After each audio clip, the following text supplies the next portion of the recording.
Stapaste Juru Sasna Arya Vamanachur Nama Vinanti Yete. And this verse says, "Oh, how glorious are they whose tongues are chanting the holy name, even if born in the families of dog eaters. Such persons are worshipped.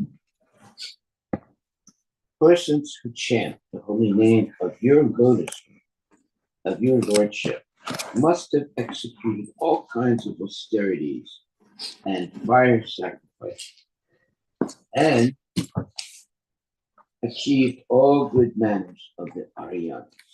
To be chanting the holy name of your lordship, they must have bathed at all holy places of pilgrimage, studied the Vedas, and fulfilled everything required. Purport by His Divine Grace, A.C. Bhaktivedanta Swami Prabhupada. As is stated in the previous verse, a person who has once offenselessly chanted the holy name of God becomes immediately eligible to perform Vedic sacrifices. One should not be astonished by this statement of Srimad Bhagavatam. One should not disbelieve or think, how by chanting the holy name of the Lord can one become a holy man to be compared to the most elevated Brahmana? To eradicate such doubts in the minds of unbelievers, this verse affirms that the stage of chanting of the holy name of the Lord is not sudden, but that the chanters have already performed all kinds of Vedic rituals and sacrifices. It is not very astounding, for no one in this life can chant the holy name of the Lord unless he has passed all lower stages, such as performing Vedic ritualistic sacrifices, studying the Vedas, and practicing good behavior like that of the Aryans. All this must first have been done just as a student in a law class is to be understood to have already graduated from general education. Anyone who is engaged in the chanting of the holy name of the Lord, Hare Krishna, Krishna Krishna, Hare Hare, Hare Ram, Ram, Rama Ram, Hare Hare. must have already passed all lower stages. It is said that those who simply chant the holy name with the tip of the tongue are glorious.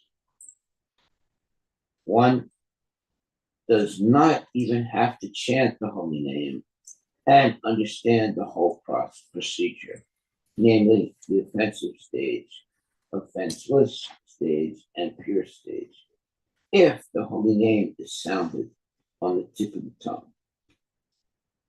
That is also sufficient. It is said herein that Nama, a singular number, one name, Krishna or Rama, is sufficient. It is not that one has to chant all the holy names of the Lord. The holy names of the Lord are innumerable, and one does not have to chant all the names to prove that he has already undergone all the processes of Vedic rituals ceremonies.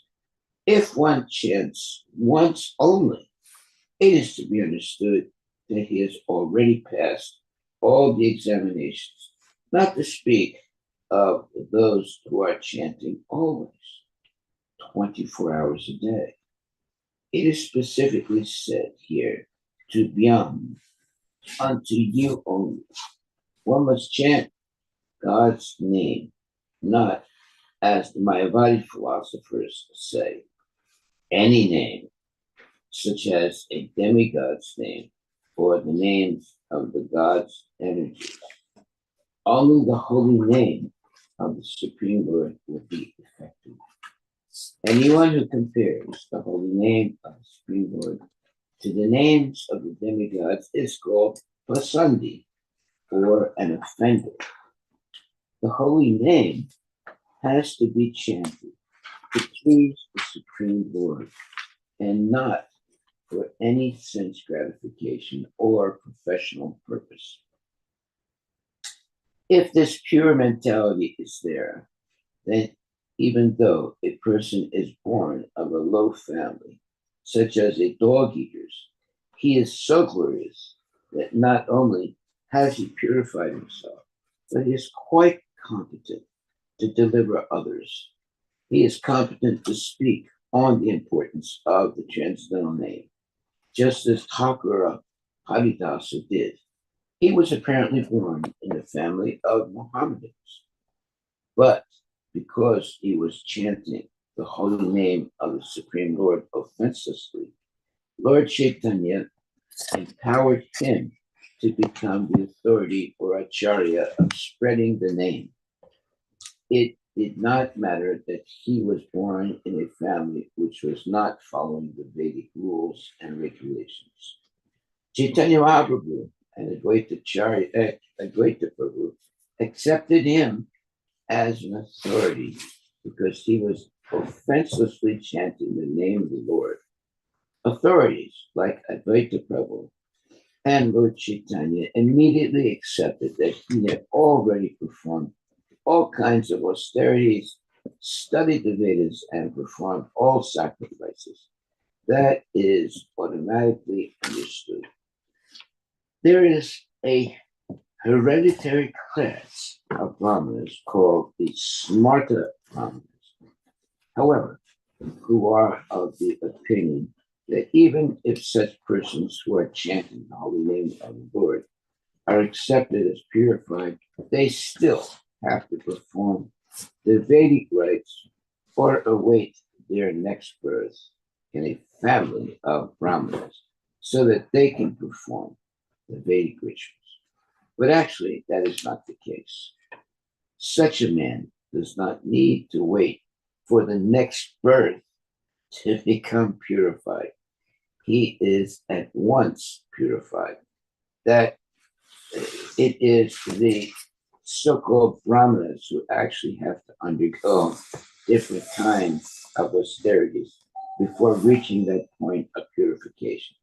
There are many other Vedic performances which are not described here. All such Vedic rituals have been already performed by the chanters of the holy name. The word Juhuva means that the chanters of the holy name have already performed all kinds of sacrifices. Sasnu means that they have already traveled to all the holy places of pilgrimage and taken part in purificatory activities at those places. They're called Arya because they have already finished all these requirements and therefore they must be among the Aryans, or those who have qualified themselves to become Arya. Arya refers to those who are civilized, whose manners are regulated according sorry.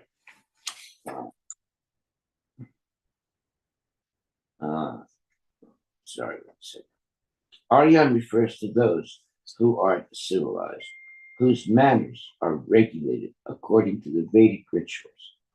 Any devotee who is chanting the holy name of the Lord is the best kind of Aryan. Unless one studies the Vedas, one cannot become an Aryan, but it is automatically understood that the chanters have already studied all the Vedic literature, meaning the chanters of Hare Krishna Mahamantra have already studied all the Vedic literature. The specific word used here is anuchu, which means that because they have already completed all those recommended acts, they have become qualified to be spiritual masters. The very word grinanti, which is used in this verse, means to be already established in the perfection stage of ritualistic performances. If one is seated on the bench of a high court judge, on the bench of a high court, and is giving judgment on cases, it means that he has already passed all legal exams and is better than those who are engaged in the study of law or those expecting to study law in the future. In a similar way, persons who are chanting the holy name are transcendental to those who are factually performing the Vedic rituals and those who expect to be qualified. Or in other words, those who are born in families of Brahmanas but have not yet undergone the reformatory processes and who therefore expect to study the Vedic rituals and perform the sacrifices in the future. There are many Vedic statements in different places saying that anyone who chants the holy name of the Lord becomes immediately freed from conditional life, and that anyone who hears the holy name of the Lord, even though born of a family of dog eaters, also becomes liberated from the clutches of material entanglement. Wow. Now we begin to have a more deeper understanding of what it means to chant Hare Krishna. That means that we are very blessed to be able to do that. And we are very advanced in spiritual life if we are chanting Hare Krishna purely. So there are many Vedic statements in different places saying that anyone who chants the holy name of the Lord becomes immediately freed from conditional life, and that anyone who hears the holy name of the Lord, even though born of a family of dog eaters, also becomes liberated from the clutches of material entanglement. Hare Krishna. Hare Krishna, Krishna Krishna, Hare Hare, Hare Ram, Ram Ram, Hare Hare. So the example is that Thakur Haridas, who was born in a family of Muslims who are meat eaters, therefore they're actually demons. But he purified himself. Why? How? By chanting Hare Krishna. And he became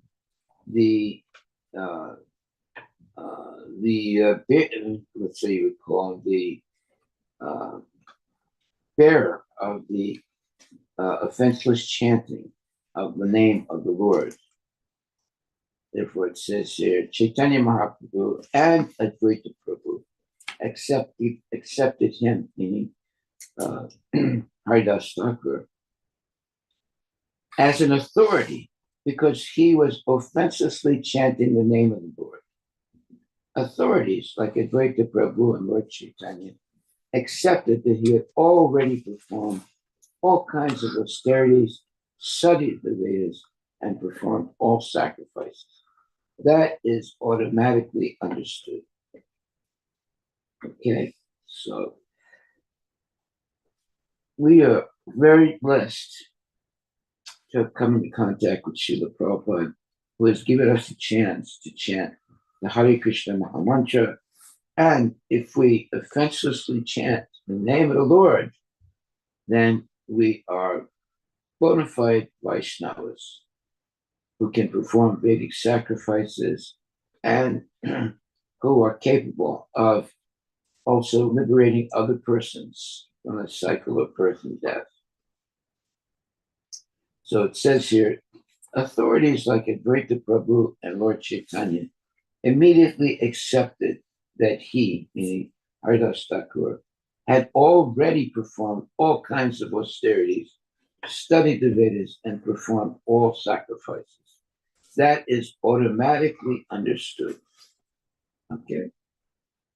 So please chant Hare Krishna every day. Hare Krishna. Hare Krishna, Krishna Krishna, Hare Hare, Hare Ram, Ram Ram, Hare Hare. It says here, any devotee who is chanting the holy name of the Lord is the best kind of Aryan. Aryan is a race of spiritually elevated devotees. But it is studies Vedas. One cannot become an Aryan, but it is automatically understood that the chanters of Hare Krishna have already studied all the Vedic literature.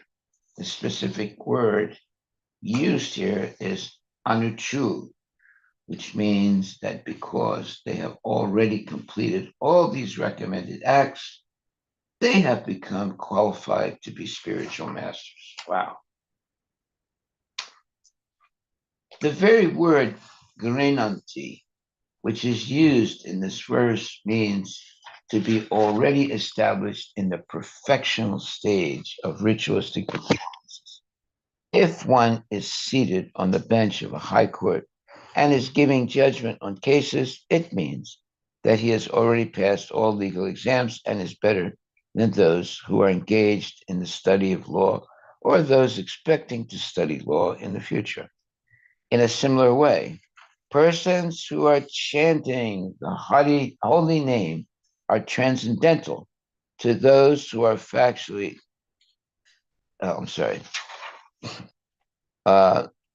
those similarly, no, I'm sorry, persons who are chanting the holy name are transcendental to those who are factually performing the Vedic literature, the Vedic rituals, and those who expect to be qualified, or in other words, those who are born in families of Brahmanas, but have not yet undergone the reformatory processes, and who therefore expect to study the Vedic rituals and perform the sacrifices in the future. There are many Vedic statements in different places saying that anyone who chants the holy name of the Lord becomes immediately freed from conditional life, and that anyone who hears the holy name of the Lord, even though born of a family of dog eaters, also becomes liberated from the clutches of material entanglement. Hare Krishna, Krishna Krishna, Hare Hare, Hare Rama Rama, Hare. And the example is Haridas Thakur, even though he was born in a family of Mohammedans. But because he was chanting the holy name of the Supreme Lord offensively, he was accepted by Lord Chaitanya and empowered by him to become the authority or the acharya of spreading the chanting of the holy names of the Lord. It doesn't really matter that he was born in a very low-class Muslim family.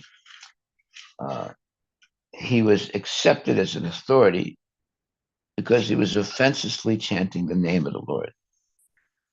So Lord Chaitanya and Advaita Prabhu accepted that he had already performed all kinds of austerities, studied the Vedas, and performed all sacrifices. That is automatically understood. Okay, so we're very fortunate that Prabhupada has taught us how to chant the Hare Krishna mantra without any material desires and simply to please the Lord. Okay, so Prabhupada, when he came to America, he saw so many hippies and people, really and like just loitering in the streets, sleeping in the streets. He had and Prabhupada's concept of Americans was that they were very, high class people. When he came to New York in the lower Bowery, lower uh, part of New York City, he saw that there were like same like in India, very low class people, but that did not stop him from elevating such people to become genuine devotees. And well, what did he do? He just started chanting Hare Krishna in Tompkins Square. I was in Tompkins Square at that time. And yeah, Tompkins Square was a place where all the uh, dope peddlers and dope smokers would hang out. And Prabhupada started his chanting there. Uh, and people became Krishna conscious. And gradually, Prabhupada went from Tompkins Square to San Francisco. Again, a place where there are so many hippies and so many people engaged in sinful activities.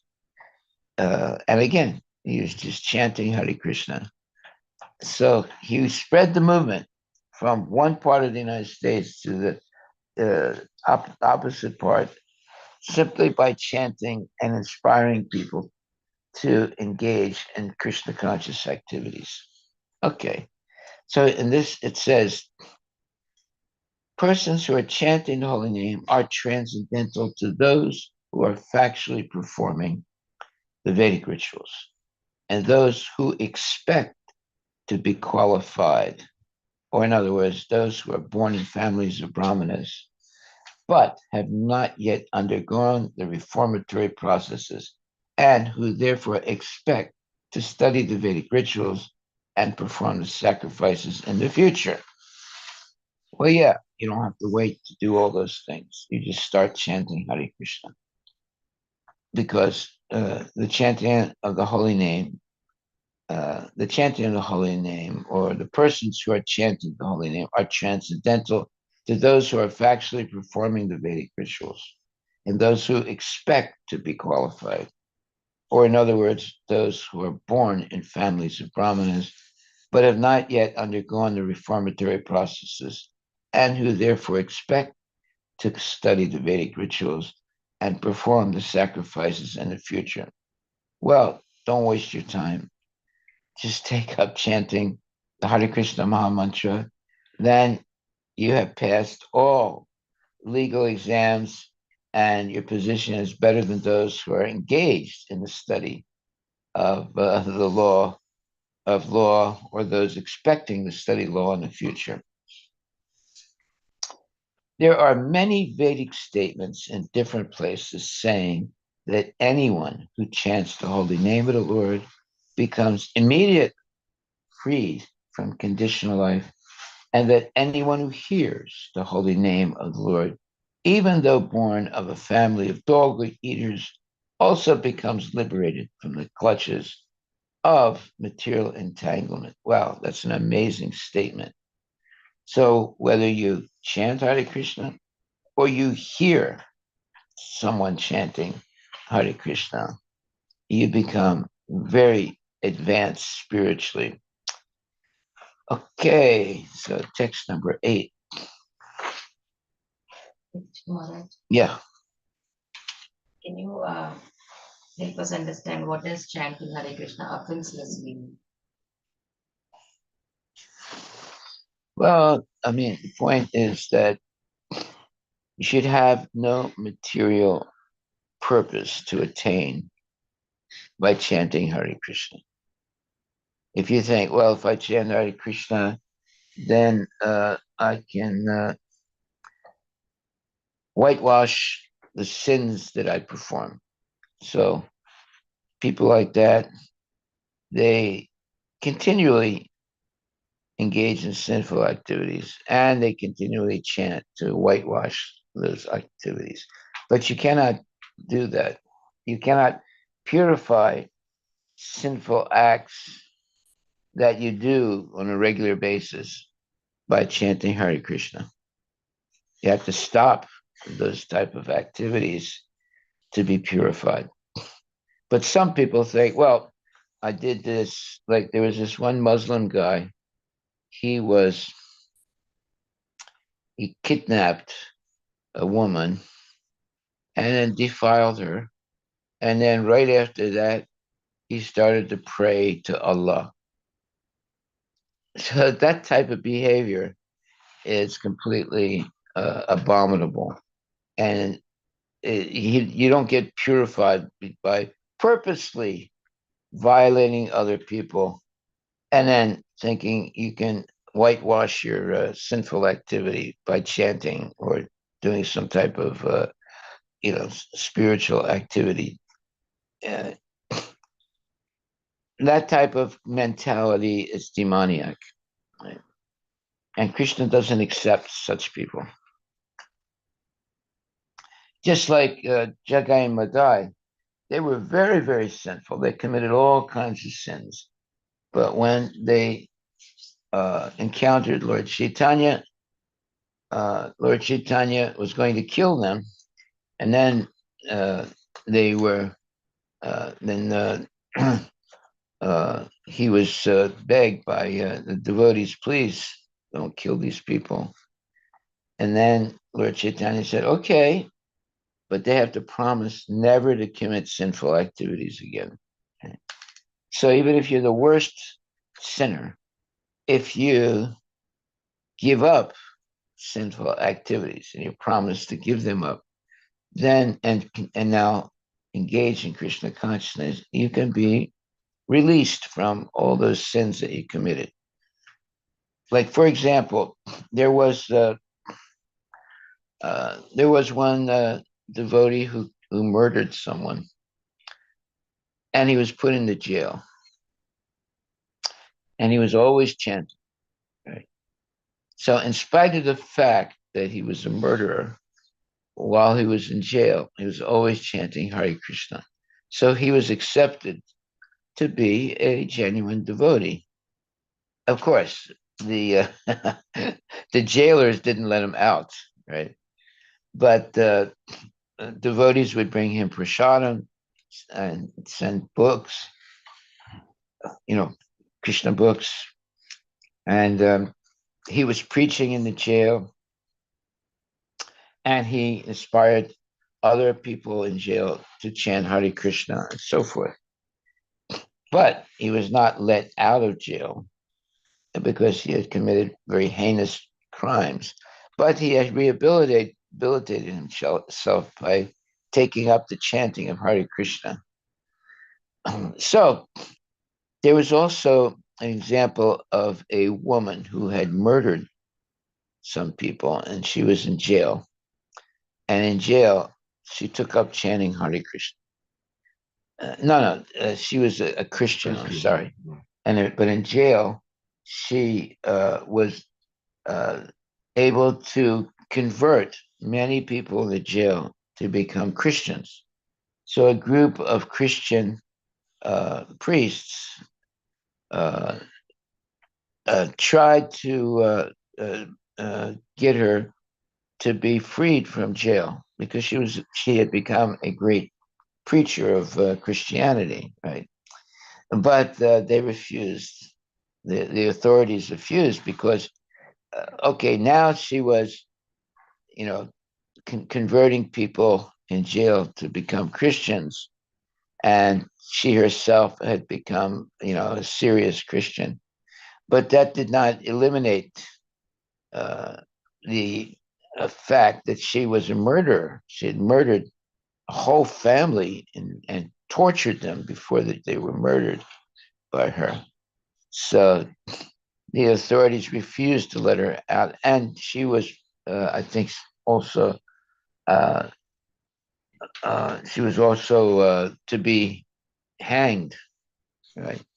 So the authorities refused. There were many many priests and different holy people who tried to convince the authorities to look not to let her go, but they refused because she had murdered an entire family and tortured them first.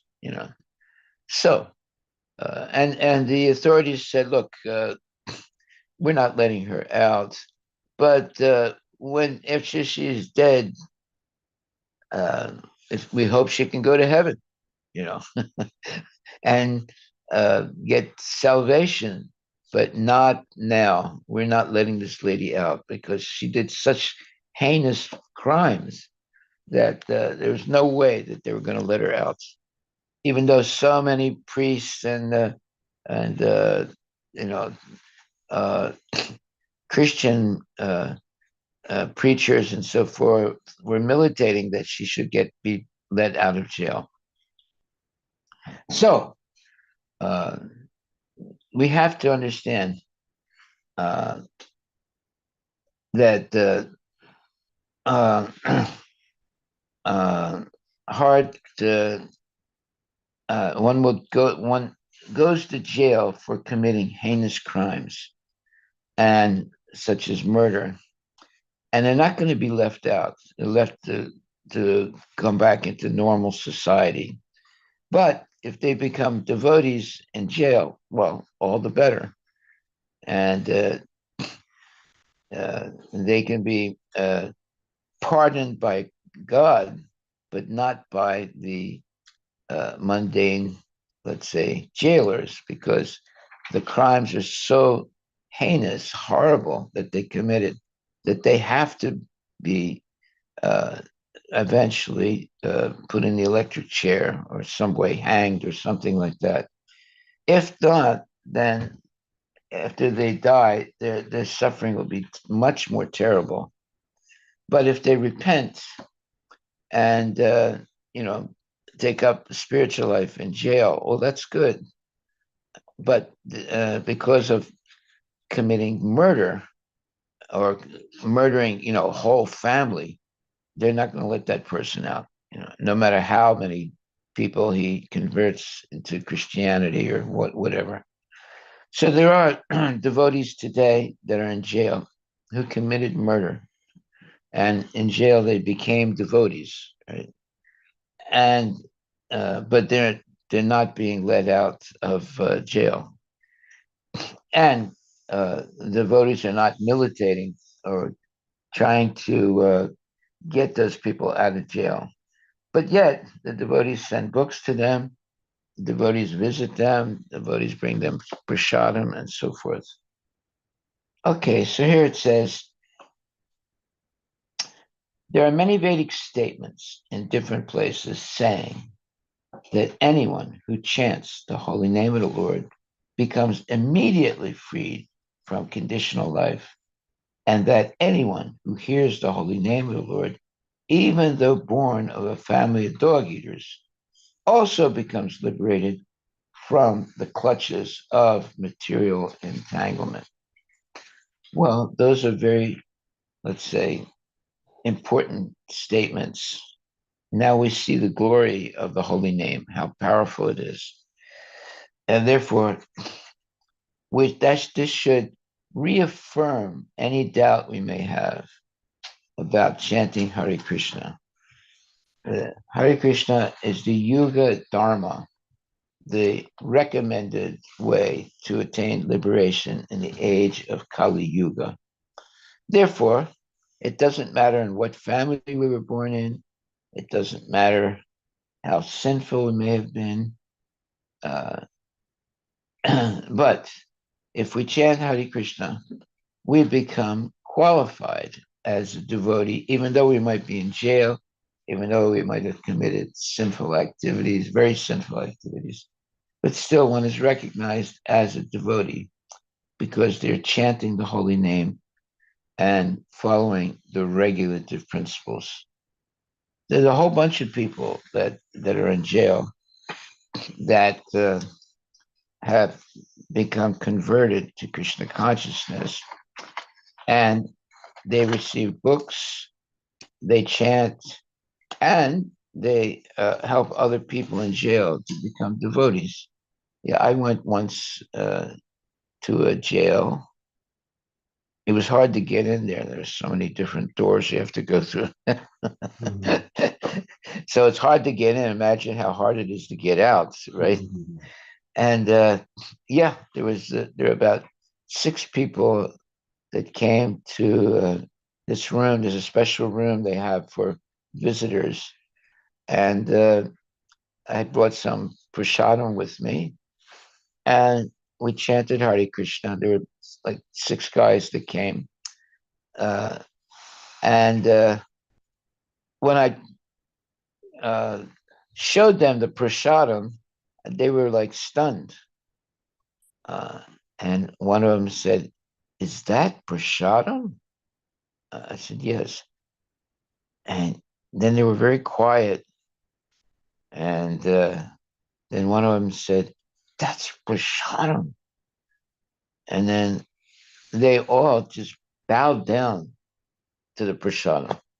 And I was thinking to myself, wow, I wish I could be as reverently, you know, uh, so reverent to see prasadam. They hadn't even eaten it yet. They just saw it. They bowed down to it. I didn't tell them to do that, but that's how, even though they were in jail, they had developed this great respect for Krishna prasadam.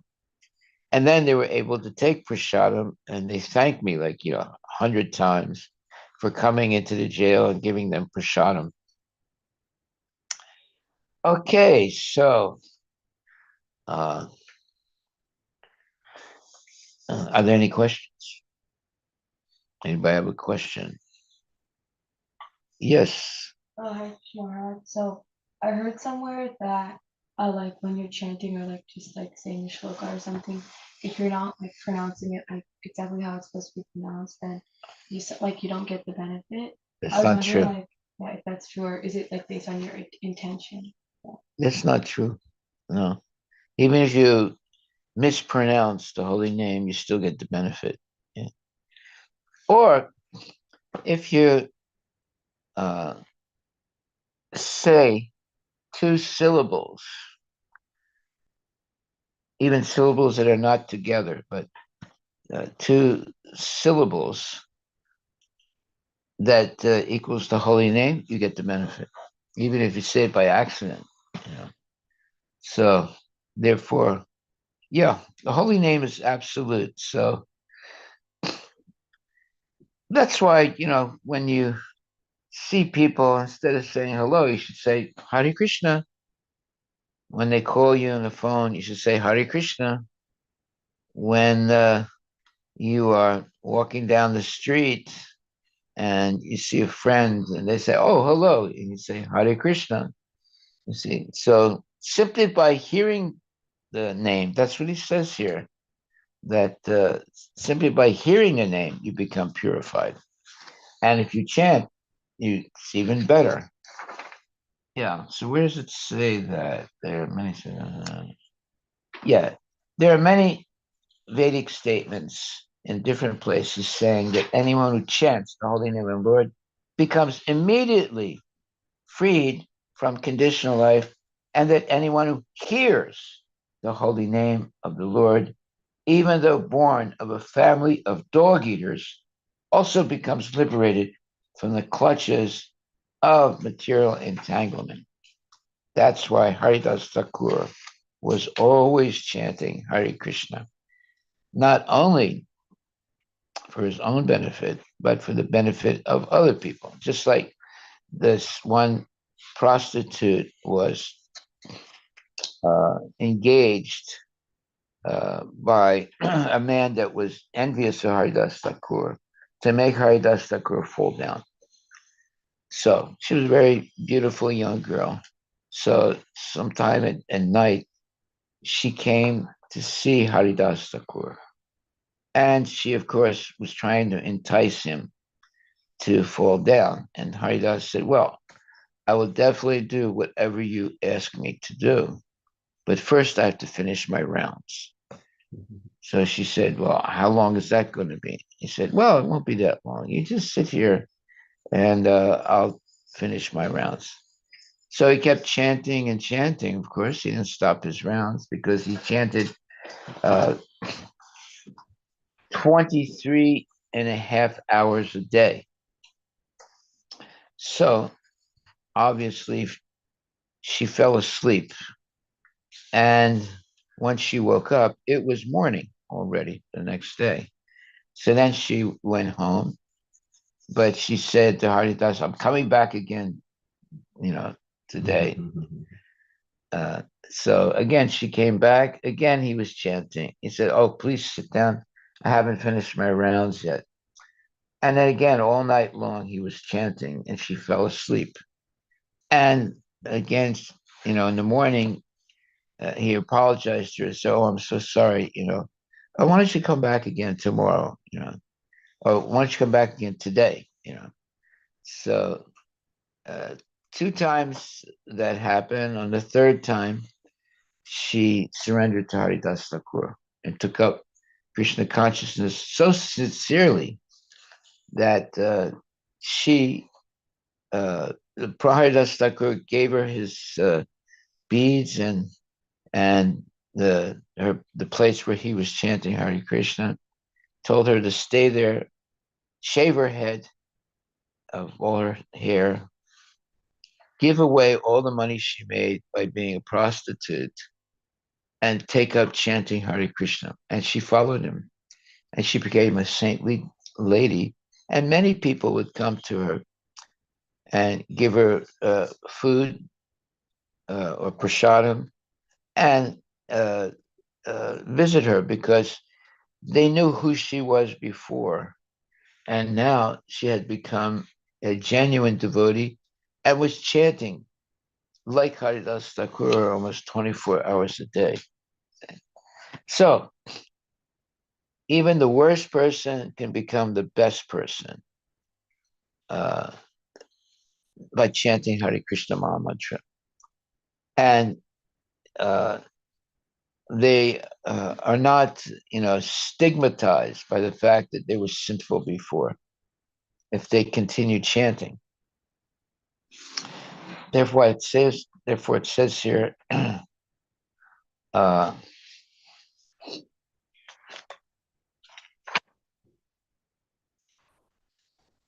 there are many Vedic statements in different places saying that anyone who chants the holy name of the Lord becomes immediately freed from conditional life, and that anyone who hears the holy name of the Lord, even though born of a family of dog eaters, also becomes liberated from the clutches of material entanglement. We should take that statement very seriously. In Canto 3, Chapter 33, and the last paragraph of text 8. There are many Vedic statements in different places saying that anyone who chants the holy name of the Lord becomes immediately freed from conditional life, and that anyone who hears the holy name of the Lord, even though born of a family of dog eaters, also becomes liberated from the clutches of material entanglement. That's why we go in Harinam Sankirtan, and that's why we chant loudly, Hare Krishna, Hare Krishna, Krishna Krishna, Hare Hare, Hare Rama, Hare Rama, Rama Rama, Hare Hare. Any questions?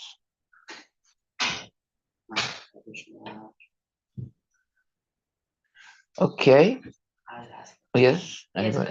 Yes. So, You know how you were talking about like washing away your like sinful activities in the name of God, like when the Muslim like raped a girl, but he like started chanting to Allah. What if like you robbed a bank like to build like a temple though? Like you didn't have enough money and you needed fast. Would that still be like washing away your activities in the name of God? Well, if you rob a bank or if you kill somebody, you still have to suffer, right? So there are two laws. One is the law of mundane world, laws of mundane world, right?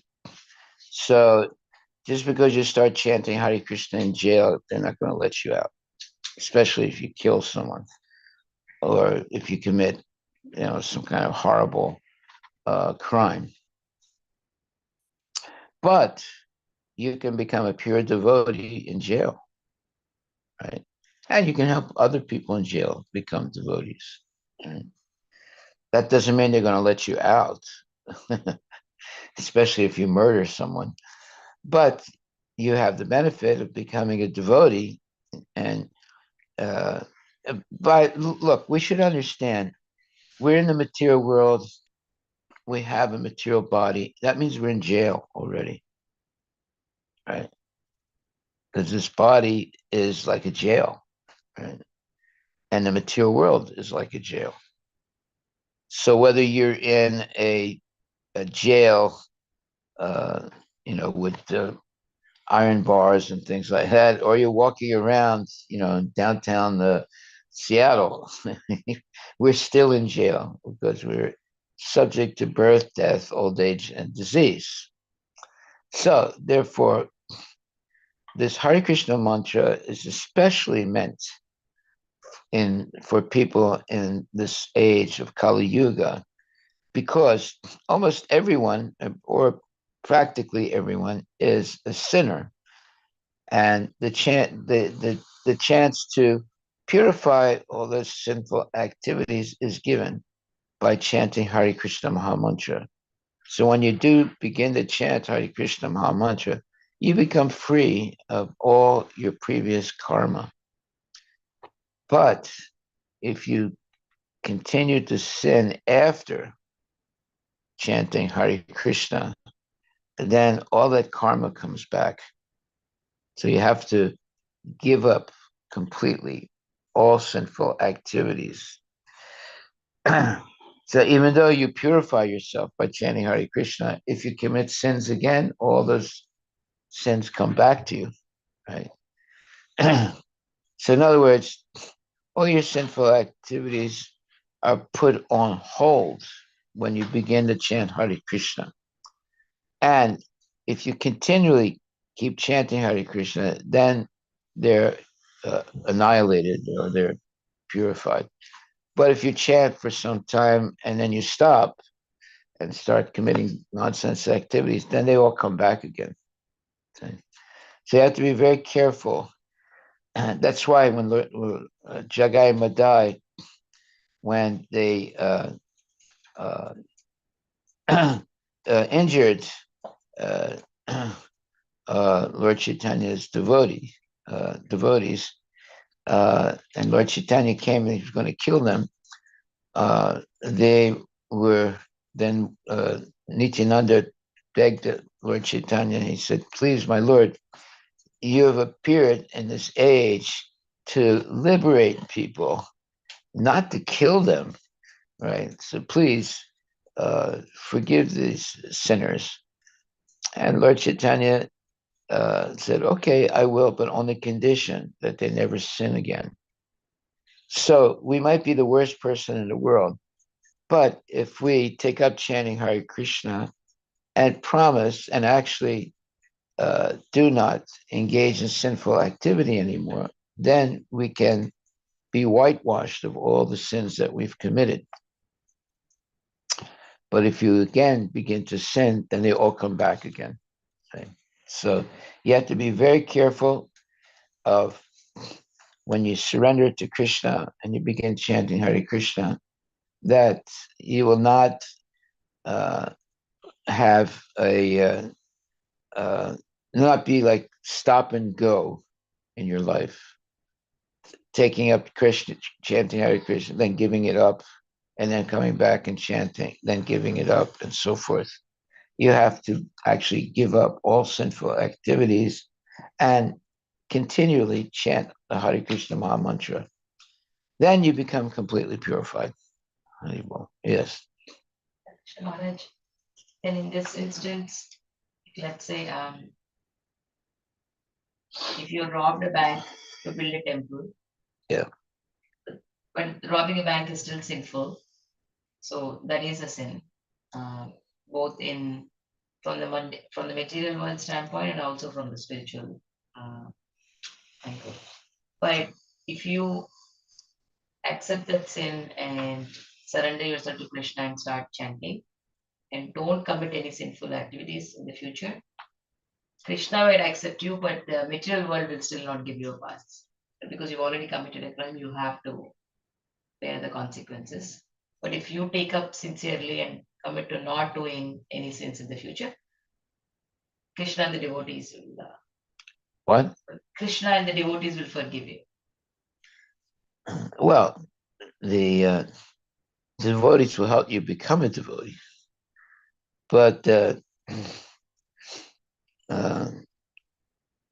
depends how the crime that the person made. Like, let's say that person killed a devotee, right? Krishna is never going to forgive that person, But if they're white collar crimes, right? You're stealing money and things like that, or even if you uh, commit more heinous crimes. There's some things that you're not going to be, let's say, put out of jail, no matter how much you chant Hare Krishna. Like, let's say you're a sex offender, right? They're not going to let a person like that out of jail. Sometimes they do, but it's a big mistake.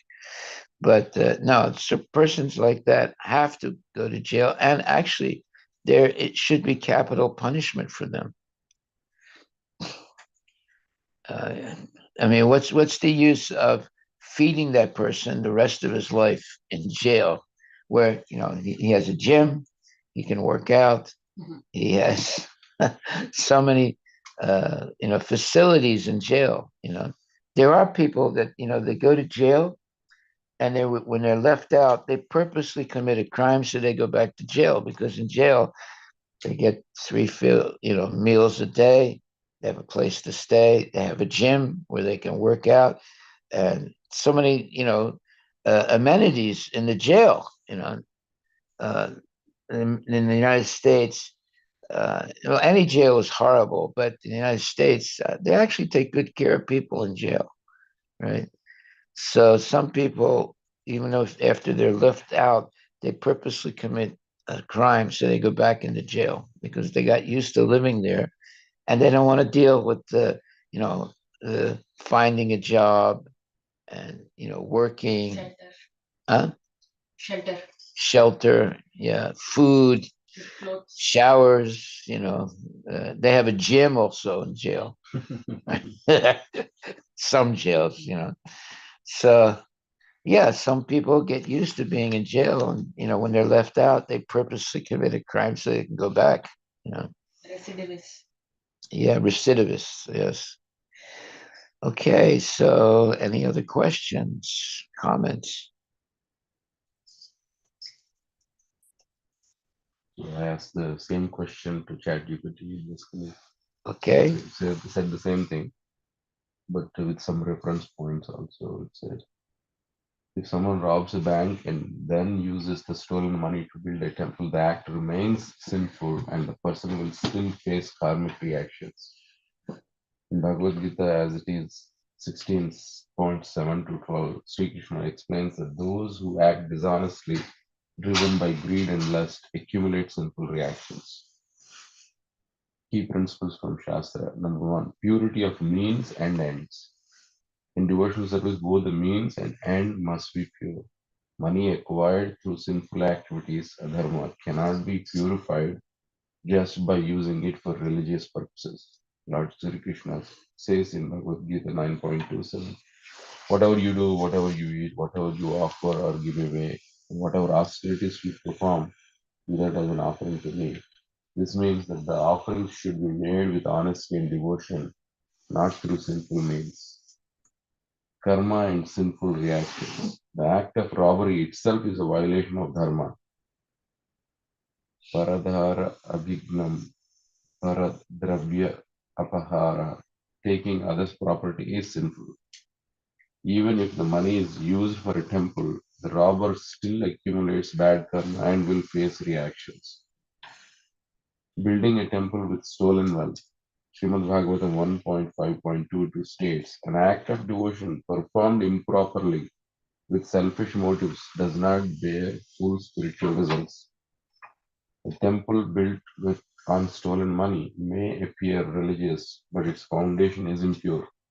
It could lead to disturbances in the future, either spiritually or materially.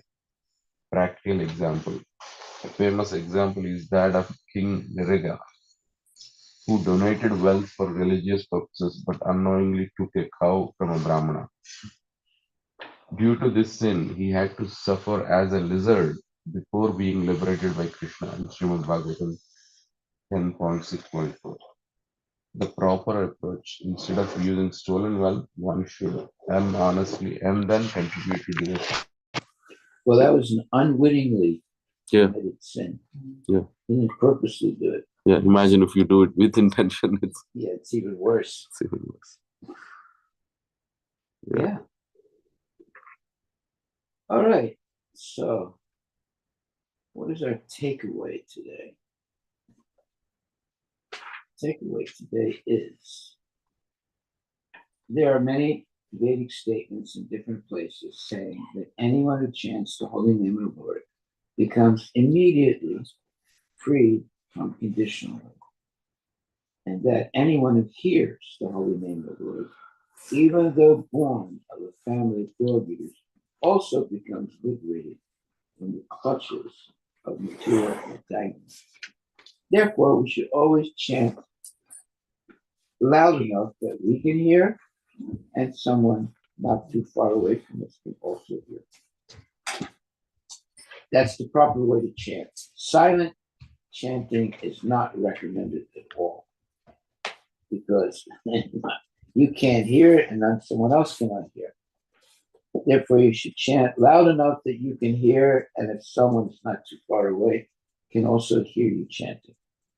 Hare Krishna, Hare Krishna, Krishna Krishna, Hare Hare. Hare Ram, Ram Ram, Hare Hare.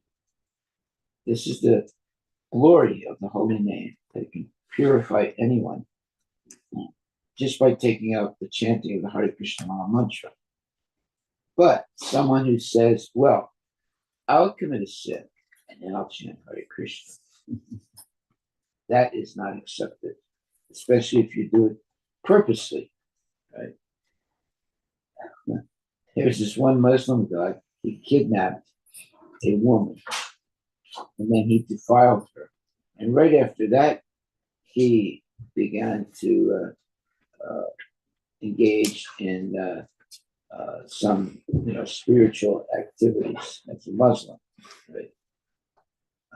That kind of behavior is very, very, very low class. And people like that, no matter what, you cannot whitewash a sin by doing something spiritual. You still have to suffer for what you've done. You can't whitewash sins by by performing some kind of ritual or even chanting, right? But the person who takes up the chanting, offenseless chanting, can be, let's say, here it says, Lord Chaitanya.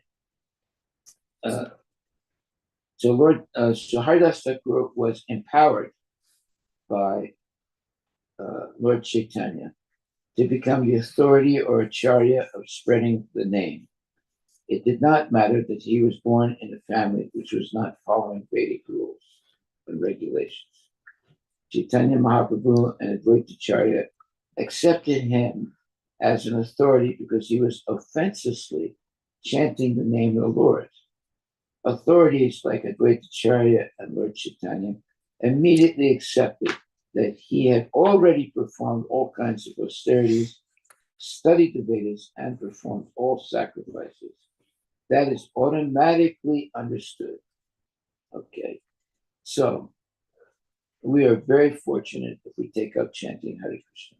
So many wonderful things can happen by doing it.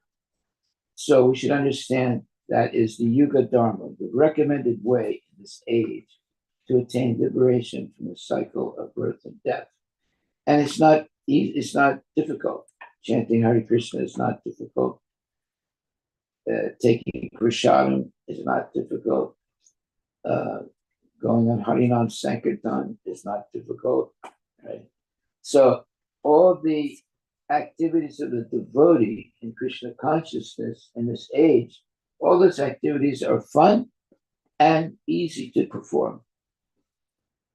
You don't have to live in a dark, damp cave and meditate the rest of your life, as so many Mayavadis do. No, you chant, dance, and feast in Krishna consciousness, and you become purified by chanting offenselessly the holy names of the Lord. Hare Krishna, Hare Krishna, Krishna Krishna, Hare Hare, Hare Ram, Ram Ram, Hare Hare. Okay, thank you very much. Now you can chant all you want today. Hare Bol, Hare Krishna, and be happy.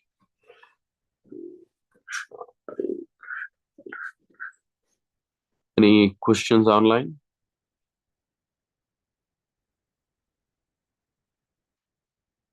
Maharaj, this that example you gave of the Muslim guy, is that other one like Catholics? They go into like a booth and confess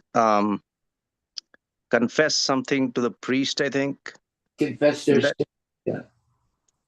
So that then they can go back and do more. I think you had mentioned that before. That, of course, is nonsense. You're not going to be excused from the karmic point of view just because the priest, tells you to chant Hail Mary 100 times. That type of behavior, committing a sin, going back, and given the way of eliminating the sin by chanting Hail Mary 100 times. Maybe one time, maybe 2 times, maybe 3 times, but 4th time, you can chant all you want, it's not going to be forgiven, right? Because you're doing it purposely. Thank you. If you commit sins unwittingly, okay, that can be purified. If you purposely and continually commit sins and then try to whitewash it by chanting Hare Krishna, it's not going to work. You'll not be purified because you're doing it purposely. You do things accidentally or unwittingly, okay, that can be excused. But if you plan to commit sinful activities, that's not going to be excused. Hare Krishna. In India, Maharaj, politicians, the rich people, they all earn money illegal means, right? And then they do scams and then they earn a lot of money. And they put a percentage of that money in Tirupati Balaji. Yeah. Thinking that they should not be caught. They should be whitewashing their sin. Right. That's how they do. They basically are giving a percentage of the stolen money to the god. Right. Yeah. Well, if they put all the stolen money Yeah. and promise not to steal again, that's different. No, they don't do it. Yeah. Well, then they're going to get all the karma. They can't whitewash. They can't. Yeah. If you give all your money and you promise not to sin again, then you are, let's say, back under the protection of the Lord. But if you continue sinning and trying to get salvation, Yes. it's not going to work. So, Lord Chaitanya and Advaitacharya accepted Haridas Thakur as an authority because he was offenselessly chanting the name of the Lord. So that word offenselessly is very important. Meaning he wasn't committing any sinful activity. Authorities like Advaita Prabhu and Lord Chaitanya immediately accepted that he had already performed all kinds of austerities, studied the Vedas, and performed all sacrifices. That is automatically understood. So, if we take up chanting the holy name of Krishna and we do it sincerely to please Krishna, yeah, Krishna likes to hear his name chanted purely. So he becomes pleased. But we're not chanting in order to support our sense gratification or for some professional purpose. Like, for example, people, this astronaut, he was, going around the world, and then there were some problems that took place, and then the people they were on the Earth who helped him get into space. They asked everyone to pray for him so he could come back, safe. So that type of, let's say, praying is not considered pure. There's a purpose, right? Anyway, why would anyone want to be put into orbit going around the world, right? And they spend millions and millions of dollars to do that.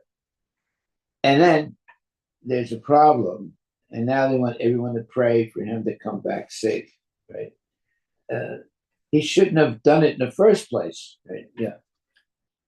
Maharaj, if somebody's not feeling well, Maharaj, we sometimes we pray and we ask others to pray for them. Is that kind of praying okay, Maharaj? Well, no, a real prayer is not asking for something.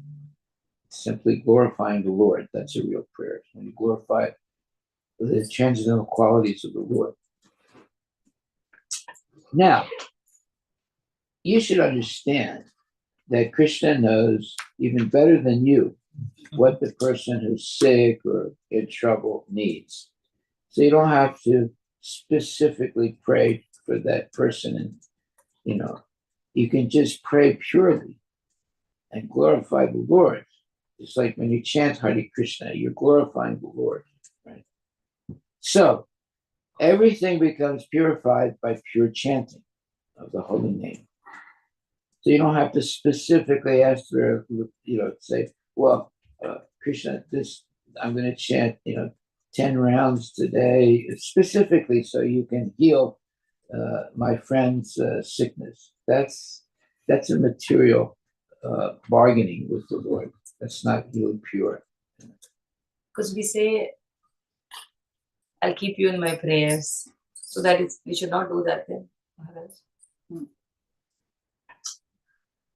Well, you might say that as to reassure another person, but the real intention should be to always chant purely the holy names of the Lord. Why? Because Krishna is in your heart, right? So he knows you better than you know you. So if we chant sincerely, all things will be achieved. You don't have to ask, or you don't have to target it. Say, well, these rounds that I'm chanting is so and so can get out of the hospital. No, you don't have to do that. You just chant purely without any material motive. Yeah. So Maharaj, if we are praying for some person that Krishna, please engage him in your service, so is it a right prayer? We are not asking for any material health or anything, but we are asking to engage, let's say someone is very dear to us and we want them to be Krishna conscious. Well, I got a better suggestion. Chant for everybody in the world to be freed from sinful activities, right? Yeah. Yeah, Maharaj, one question. Maharaj, even in a congregation also, right? If someone is not well, they will ask us to chant extra rounds. That's a correct thing.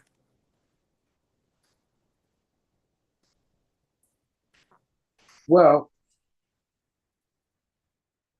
there's nothing wrong by chanting extra rounds. But you should not have a material desire to accomplish by doing it. It should be done purely to not specifically to heal someone's sickness or heal someone who's in the hospital. It's because, see, a prayer is glorifying the Lord. It's not trying to get rid of sins. It's not trying to get someone out of the hospital. It should be uniquely to purify the Lord. Now, the Lord is in your heart. He knows what you need.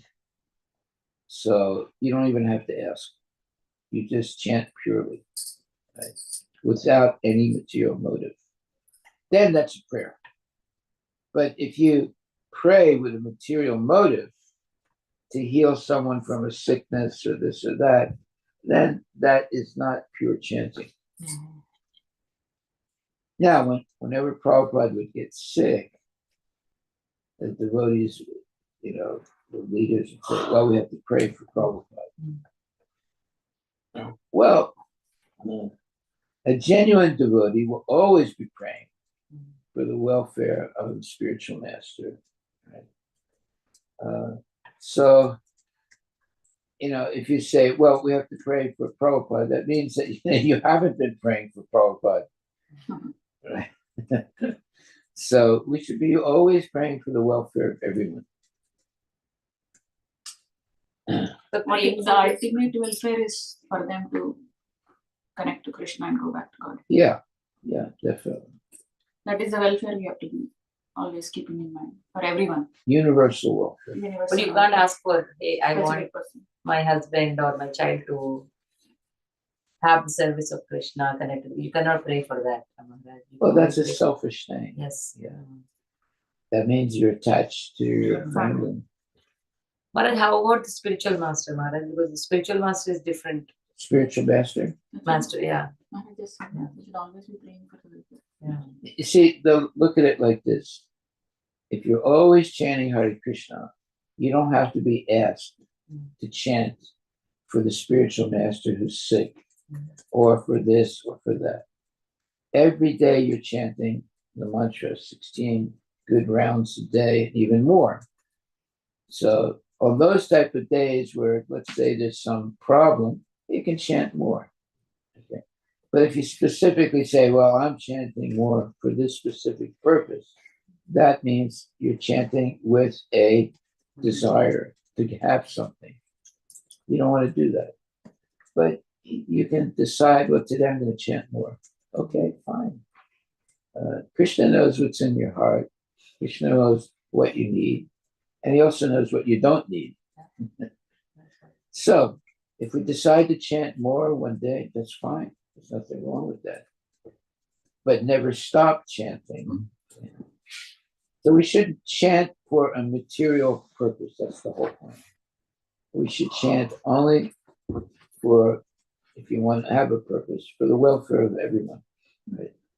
But even that is not necessary because Krishna knows, what is good. What's good. Yeah. So we should now start chanting. Haribol. All glories to Srila Prabhupada. One more question. So while we are chanting, our prayer is, please always engage me in your service. So again, is it a material prayer or is it a right prayer? The mood. That's not a material prayer. When you desire to be always engaged in the service of the Lord. But when we ask for a family because of the family attachment, that's a problem. If you chant Hare Krishna, Krishna knows what you need. He knows what you need more than you do. So you just chant without any material purpose. Thank you. Now you might chant more, right? But again, not with a material purpose, but because you feel helpless, right? So you chant more. Now, does that mean it's a material thing? No, it's not a material thing. It's something done out of love. But you're not specifically chanting more for a particular material thing. Like someone is sick, someone had an accident, someone this or that. You know, they went bankrupt or whatever. You chant to glorify Krishna. That's the whole point. That's pure chanting. If you chant with a desire, that's not pure chanting. So on difficult times, you can chant more than 16 rounds. But that more is not for a specific material purpose. It's that you are feeling the necessity to chant more because there are some difficulties in life, and you're taking refuge in the holy name of the Lord. Someone like Haridas Thakur, he was chanting 23 and a half hours a day. So that's what we should be doing. Like, doesn't mean that you have to chant like out loud in the bus, but the holy name should always be on the tip of our tongue all the time. Hare Krishna, Hare Krishna, Krishna Krishna, Hare Hare Rama, Hare Rama, Rama Rama. So some materialistic person might be talking to you about some mundane thing, and you're sort of obliged to, hear what he's saying. So while he's talking his nonsense, you should be saying, Hare Krishna. And he said, "What are you doing? You're not listening to me." No, I'm listening to you. They'll think you're very disrespectful, Maharaj. What? If you do that on the face, they'll think it is very disrespectful. They think it's disrespectful. Yeah, if you do it on the face. Right? If you're talking and if you're chanting, like they'll think you're just not paying attention. They'll not know what you're doing. Well, then you can chant silently. Yes, you can. Yeah, that I try to do a lot of. Hare Krishna. Hare Krishna. Thank you very much. All glories to Srila. So our takeaway is Chaitanya Mahaprabhu and Advaita Prabhu accepted Haridas Thakur as an authority because he was offenselessly chanting the name of the Lord. Okay, that's our takeaway.